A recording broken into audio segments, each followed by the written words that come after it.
tu veux être béni de Dieu, tu dois réussir le combat de la langue. Tu dois réussir à saisir ta langue et lui dire, tu ne diras plus rien. Et toi, c'est bon comme ça que Jésus-Christ parle. Je suis réel, je suis sincère. Hein? C'est des faits, c'est des petits faits. Très souvent on ne fait pas attention à ces faits. Mais vous oubliez qu'à partir de là, le diable combat notre vie spirituelle. Mais je vous dis la vérité. La langue est difficile. Oui, Dieu dit sois prompte à écouter. Il n'a pas dit sois prompte à parler. Sois prompte à écouter. Sois lent à parler. Avant que tu ne dises quoi que ce soit, pose la question à Jésus-Christ pour qu'il te donne le mot juste à prononcer. Ce qu'il faut dire exactement. Parce que par ta langue, on saura qui tu es. Attention, la Bible dit tu seras jugé par tout ce qui sortira de ta bouche. Ta propre parole t'aura jugé. Vous savez pourquoi? Cela affaiblit la puissance de Dieu en nous. Et cela affaiblit l'autorité que Dieu a mis en nous.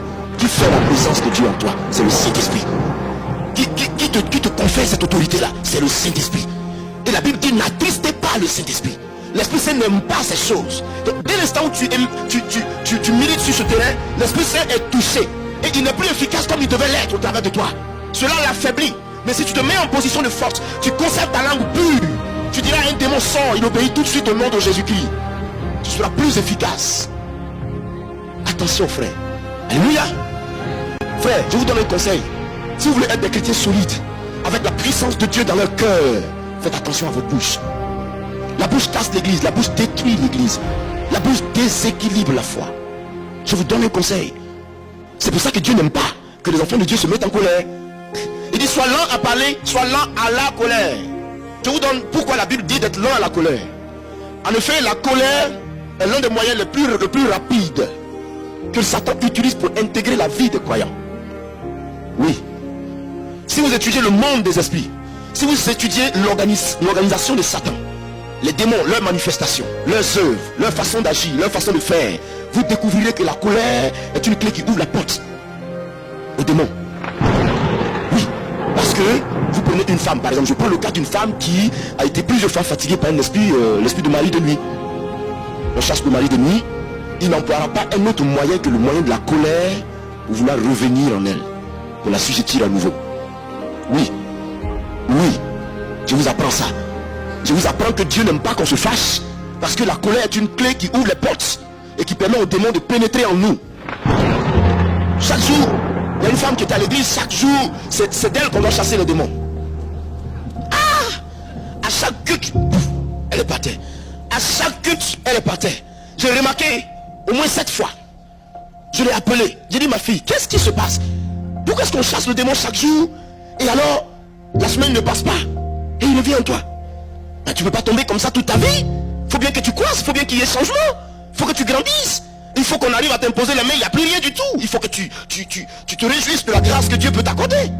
Chaque jour on doit te faire une délivrance comme ça, c'est difficile. Quel est ton problème? Elle dit non, ça va, ma vie est correcte, tout va bien, tout ça, et tout va bien. L'esprit me dit appelle son mari. Donc j'ai appelé le mari. Quand il est venu, je lui ai dit est-ce que tu es en paix avec ta femme? Il dit non pasteur. Il dit pourquoi? Il dit ah vraiment, si tu peux nous aider aujourd'hui, aide-nous. Parce que elle est tous les jours en colère contre moi. Tous les jours elle est en colère. Ce matin même, on a failli se battre avant de venir au culte. Nous avons fait sa délivrance, elle a fait un jeûne de 3 jours. Après quoi, on a prié pour elle, elle a été baptisée du Saint-Esprit. Et je lui ai dit désormais, même si on marche sur toi, pleure, mais ne dis rien. Je préfère que tu pleures de douleur, mais ne dis plus rien et tu auras la victoire.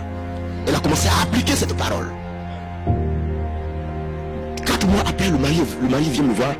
Il dit dis-moi ce que tu veux manger aujourd'hui. J'ai dit mais qu'est-ce qui se passe? Qu'est-ce qui se passe?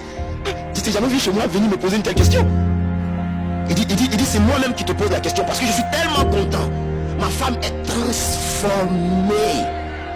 Il dit mais c'est pas possible, elle est transformée. Ma femme ne se fâche plus. Finalement, je pense que tu dois faire la même chose avec moi. Oui, parce que j'ai l'impression qu'elle a gagné et moi je suis resté